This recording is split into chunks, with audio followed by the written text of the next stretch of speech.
It's Tuesday, early evening, and guess what's happening? We are back. Guess what's happening? Guess what's happening? We are back. We are back with the SalesMade Smarter Growth podcast in another episode, and it's my pleasure to welcome the best looking guy in the universe, Max from Stuttgart, or very close to Stuttgart in a small town you don't want to try to spell in English. No, There's you something don't. with Lingen at the end, of course. I wanted to hear something sorry, Max, I just wanted to hear something that sounds a little bit better, like Max from Halifax. Max, that's a great suggestion. That's great. Cool. Anyway, So, how are you today, Max? Wait. I wanted to announce you too because you deserve it. Oh, so the genius from Switzerland, the good looking, the man with the beard, CrossFit, Circle 9. Is that on your shirt, right? Yeah, it is. I don't go anymore, but invest a little bit more time in the sales spot space.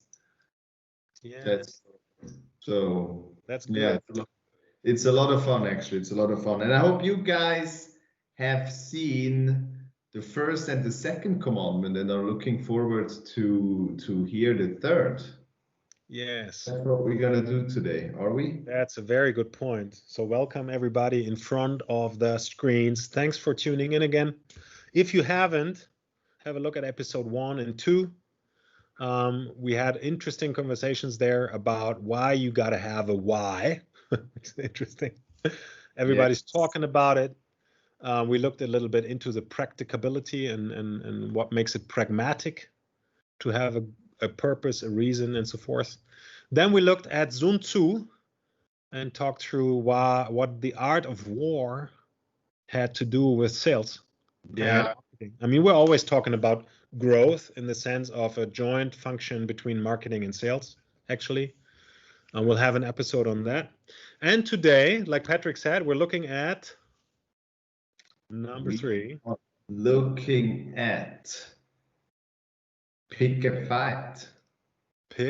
Get real. Pick a fight and get real. And focus.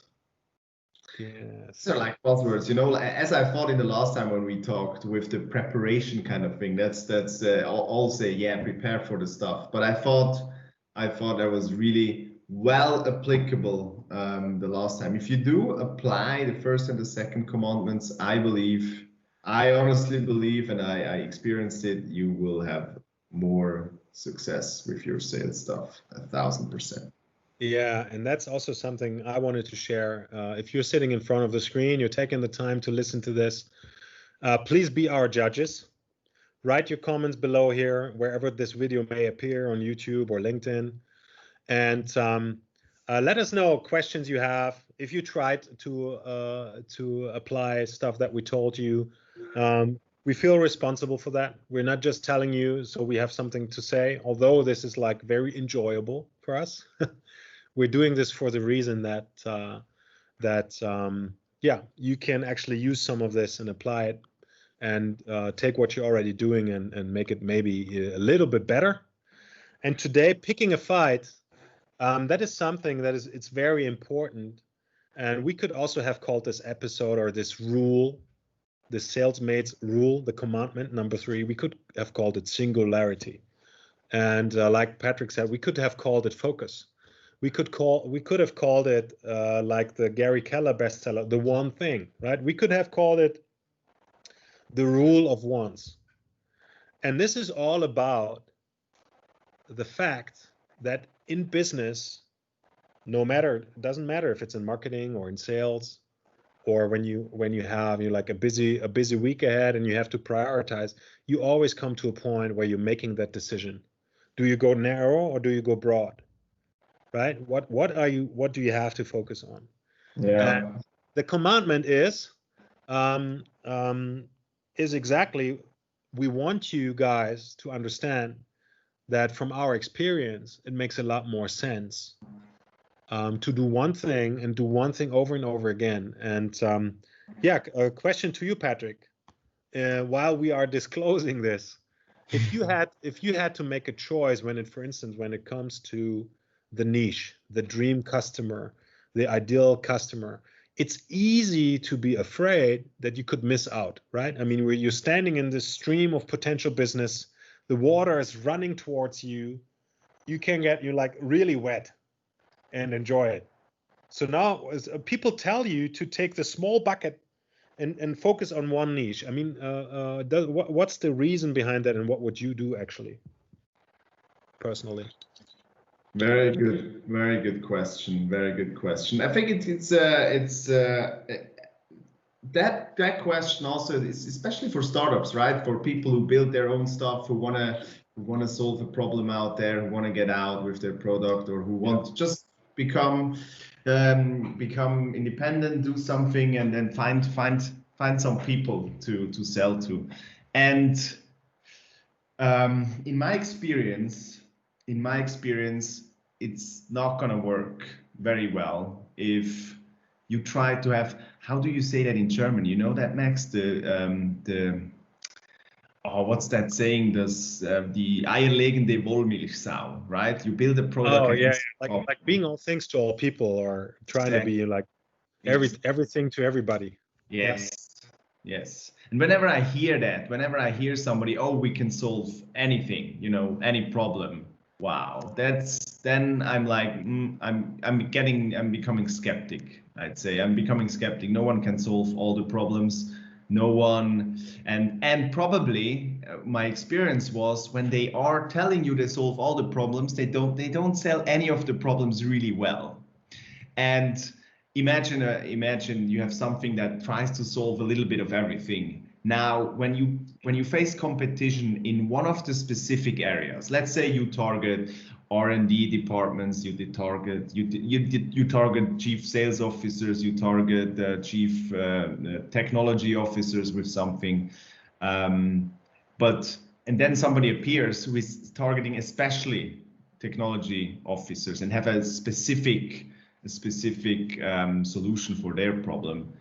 Who do you think you're going to lose?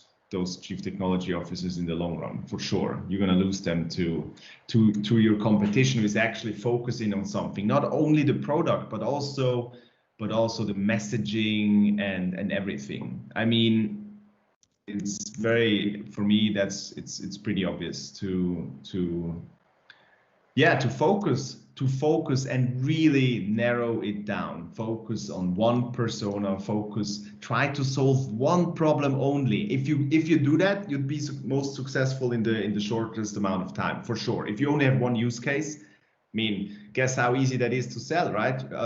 Probably you don't even need salespeople. I guess you don't need salespeople. What do you think, Max? I don't think you would need salespeople if you solve only one single problem.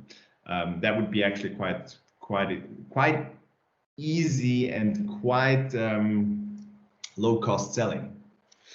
And in terms of not needing salespeople, you're talking about not having to sell it, or the sales would be so easy that the engineer can do it themselves?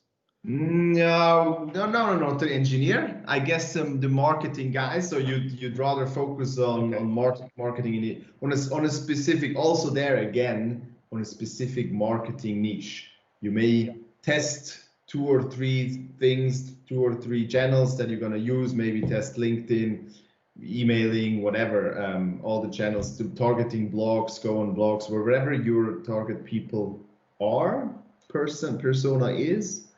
Also that everything is easier. Everything is so much easier. You know exactly what to do in product development. You know exactly with what message to target your people. You know exactly where to find them. Everyone is focused. It's so easy compared to, we could go to those people in those industry, but we could also go to those people in those industry. At some point, it's not gonna work out. I mean, as it says in the book, from impossible to inevitable, nail your niche first. Nail your niche. If you don't have it, if you think like, oh no, but we could we could, you know, we could. No, don't do it. Don't think you could. You can, but don't do it. Right? Yeah, and I think you know, like the obvious question is that philosophy? I mean, everybody's saying that. And if you look at people who have gone through that, like they read it from Jason Fried, they read it from Aaron Ross, they read it from Sabri Subi, they read it from Russell Brunson, they read it from even Tony Robbins. If you look at his business mastery formats, it's like the first thing he does when he invests in a new company is he goes in there and looks who is the ideal customer for this, this hotel or service, or so everybody's talking about it. And if so many people talk about it, it's symptomatic for probably a lot of people not getting it right in the first place, right? Because if everybody would be doing it, it's no longer a discussion, is it? And then at the same time, yeah, and it's so easy, you know, like to get it all wrong or try to be like cater to many audiences, because sometimes you're in a state in your business where you have to, right? You don't have the cash flow, you're on a project road, bumpy road where you need projects, you need to get utilization to your people, whatever. And the question is that most people cannot answer for themselves. If I focus on something, will it get me out of this hell onto, you know, like that other side, that next level? And the short answer is it damn sure will. The longer answer is it's, by the way, the only way that will lead into that brighter future. But it can be painful. So why do you think nobody's doing it? Why do you think that's a problem still? People are trying to solve all fear. Fear. I believe it's fear. The fear of missing out, the fear of picking the wrong niche is maybe even worse. People pick niches, then they look at it and think like, maybe not. Maybe we should not. If we only do the B2B thing, then maybe it doesn't work. Or if we only work with elderly women in the audience, maybe it doesn't work, right? Or if we only work with the veggie people, maybe it doesn't work. So, but then you're in a world where you do have not only multiple customers and types, but you of course have multiple offers. Now you have to do multiple different things pretty well, right? I mean, nobody's looking for a good partner anymore in business. We're all looking for outstanding partners. If you, for instance, if some of you ever worked with a call center, you're not looking for somebody who is average. How boring is that, right? We're all looking for that wonder discovery, the one guy breaks all patterns, breaks all records, 4-minute mile call center. So and for me also is interesting is if we pick one niche, that allows us to focus on one offer. So, and that is even more important, I believe, because most organizations have to make this decision whether they want to be self-improving, so with every customer, or they want to be self-deteriorating with every customer, because you have that one team or guy who is brilliant at that one thing, and all of a sudden this guy's busy. It doesn't take long, typically. They are like busy in the first second, right? Or after a few weeks. Then you have to let the B team roll in there, right? We talked about that also earlier. And this effect, it multiplies in the organization. Now you have multiple offers. We don't want that. That's why we could call it the rule of ones, right? One niche. And the question is not which one niche will it be forever? Which one offer will it be forever? Which one go-to-market model will it be forever? It's about what is the first one? Where do we put our focus first? So having that one offer, having that one social platform, and that's serious, right? You should not be on, if you're starting out or if you are below 1 million in revenues per year or something, you should not be on Instagram and on LinkedIn and on Facebook and on TikTok at the same time. You should focus on one. Do the YouTube thing and then recycle your weekly YouTube video into articles, into Instagram posts. You can certainly do that, but you can have somebody do that, right? You don't have to be all over the place inventing stuff. You focus on one thing. So if you focus on that one social platform, on that one offer, on that one niche, that allows you to beat procrastination. Right now, you also have the force to develop that one thing. And that is from our perspective, that's why we're talking about it, right? Correct me if I'm wrong. From our perspective, that is the absolute prerequisite to becoming outstanding. And people are looking for outstanding partners, right? Still, you want to, not only we are looking for the outstanding call center, or not only we are looking for that outstanding employee and the outstanding meal and the outstanding experience and the outstanding travel and whatnot, right? And the outstanding partner in our lives and so forth. But also our customers, don't be surprised, they expect outstanding. So you can only become outstanding if you have that focus. And that will allow you to create gravity, right, around that one track. And the bad news is it requires choice. It requires choice. It requires decision. It requires discipline all over and over and over again. So before we ask people to do that and send them on a mission, tell me about your experience, Patrick. Is it worth it? Yes, definitely worth it. As you say, it's not always easy, and I still have to say, I mean, you have to still think a little bit about it, how you're gonna do it, and it depends where you are. It's still, I mean, one thing that you want to make sure is that it's still a big enough market you can target, right? That's also something you have to get from the get-go. You have to think about, how big is my market? Okay, if I target one industry, like say insurances, and I target in that insurance business, I only target the underwriting guys. Is my potential customer, can I win enough customers to become, to earn enough money? Yeah. That's for sure. That's something that's also that's an important point, because we, for instance, my experience was that the market sometimes is limited, and but still at the beginning, to go into that market and really try to get all the customers in one specific market is still a lot easier than trying to please everything. Like, let's say you want to go from insurance to banks, then if you had all the insurances, what will the first 10 banks say? Max, do you already have banks as clients? Yes. You're like, no, insurances. Well, we work differently than insurances. So how can you help us? I mean, come on, guys. Insurance and banks is really complete opposite, right? The people at least say that. I learned that like 1 year ago, that no employee ever goes from a bank to an insurance, and the opposite way either. Well, hardly ever anyone. So it's also in terms of sales, it's basically starting from scratch again. If you go, for instance, that's an example, I had to go into another industry. It could be to start from scratch again and crossing the chasm again, for those who know the product market fit notion in a certain market. When you see traction, and when people get to you, instead of you have to reach out all the time to the people, then kind of you can reach product market. But that's probably another discussion. But you have to start all over again. So yes, it is definitely worth it to first be sure that your market is big enough, still the niche is big enough. That's an important factor I learned, and it could be that it might not then look for another niche from the get-go, but still look for a niche, and don't leave the concept of not focusing on a certain customer and trying to solve all those problems they have. But yeah, definitely worth it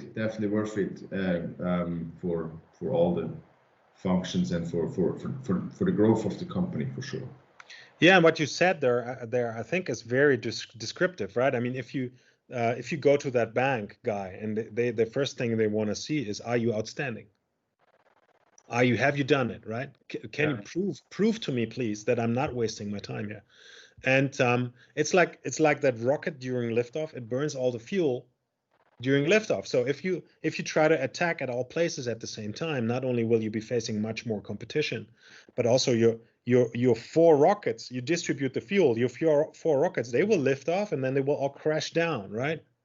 Yeah. So, and since it takes so much effort to punch through to get that offer right, to get the messaging right, to get the, like the customer's desires and hopes right, to get the platform right where you build your authority. It doesn't matter if it's email or phone, but you should be good at what you're doing, right? Because it's a core instrument. It's, if you don't know how to use it, gosh, you're doomed, right? Yes. That brings me to another point. Guess what? If you have been working with insurances only for 2 years, guess what you have understood perfectly after those 2 years as a salesperson? Insurance business, right? Yeah. You probably know more than those people, because especially about the processes, not necessarily about what they do, but about the processes. And then guess what happens when you have to go to a bank? You're like, oh fuck, I have to start all over again with everything. And that's to build trust like that as a salesperson, incredibly hard. The best feeling I ever had was when you realize you crossed that knowledge, you that kind of knowledge gap, or not. You closed all that knowledge gap that you had at the beginning when you talk to customers in a certain specific field, and you realize hey, actually now I understand everything what they say, and I can even give them some ideas to think about different ways, and all this is not going to come, like, if you go into a new industry, it's not going to come 6 months into that. Never happens. And absolutely. That is this idea of creating gravity, right? I mean, if you talk to 5 or 10 of them, you get a good understanding. If you talk to 60 of them and had a deeper look, you know more about insurance than the insurance guy. Yes, exactly. You all of a sudden, and we had I remember Microsoft doing this when Satya took over. They had all of a sudden they had teams explore industries. So they had a team for sports, for professional sports clubs, soccer clubs. And this team was only looking at soccer clubs. And Microsoft had a few among their customer base, like Hamburg and Barcelona and a few others. And they were just looking at the success patterns in those soccer clubs.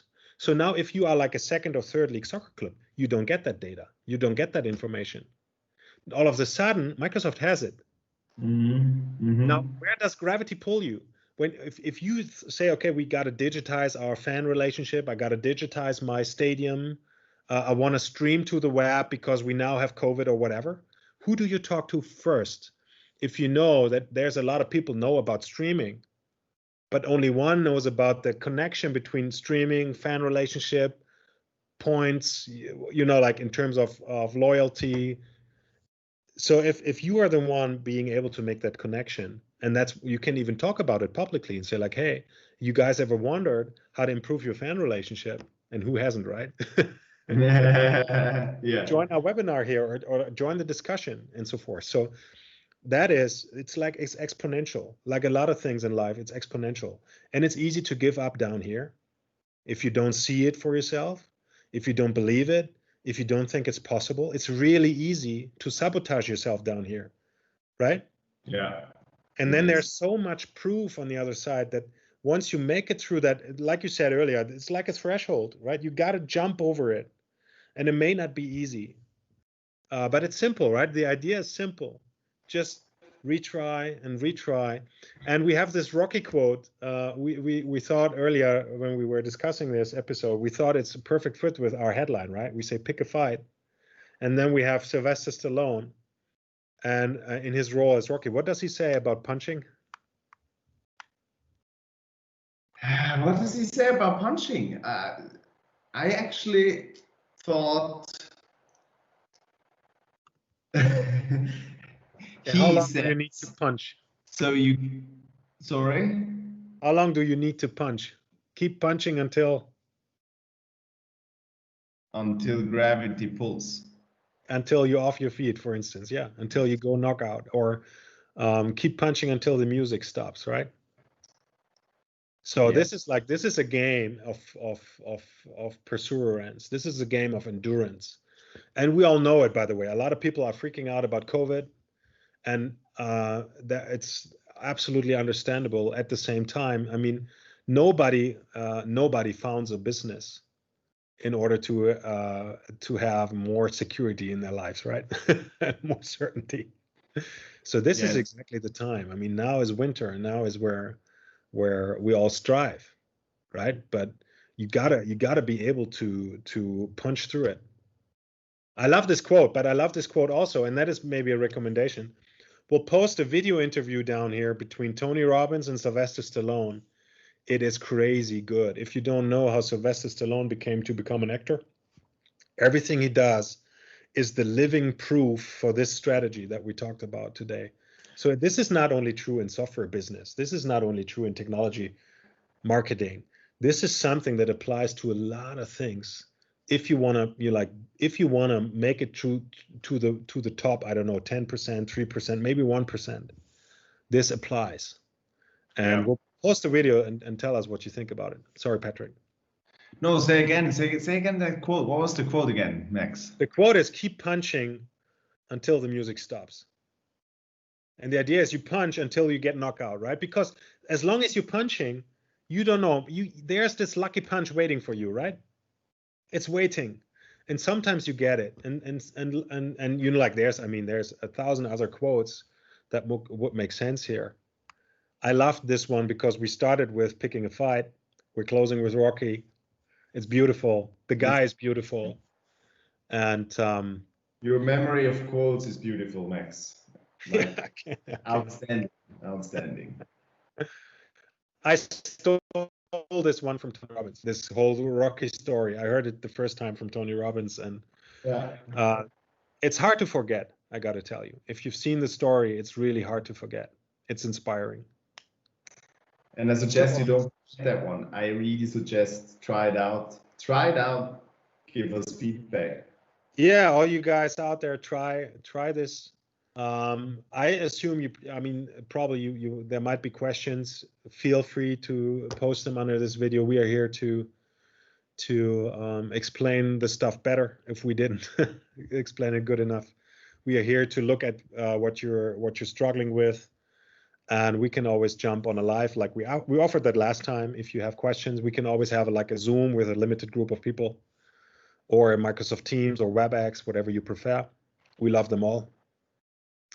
And yeah, so one thing I wanted to mention: if you are unsure, what is that offer? What is that one big message or platform, or what is the ideal customer? I'm super uncertain. You can actually, in today's day and age, you can hack your way through the forest, right? This is not about knowing. This is about getting a hypothesis together, one theory that is stable enough to put it to play, and then look how it works. Better to get that theory running next week and see how it performs, and then improve it and change it a little, than to spend the rest of the year in the lab and never get going. And we'll make an episode about how to do that. How can you hack that way through the forest, right? Hacking in the sense of computer hackers. So how do you use all this global Halo internet stuff that is there to let the answer be delivered to you, because that's possible. And we'll talk about that in episode 10. Sounds good. I didn't even know that. So now we've got episode 10 fixed. Amazing. That's good. And latest now, right? Exactly. Yeah, so that's it, guys. Nail your pick a fight. Sorry, that was it. Nail your niches. Pick the fight. Focus on the one thing. And thanks for spending your time with us. We know it's valuable. Leave your questions and comments below. If you like this, let us know. It's going to be helpful. You can also, if you have ideas about something else you want to talk about, let us know as well. And talk soon. Yeah, looking to hear from you guys. Talk soon. Take care. Bye. Patrick, thank you. Thank you. Bye, Max. Pleasure. Great pleasure.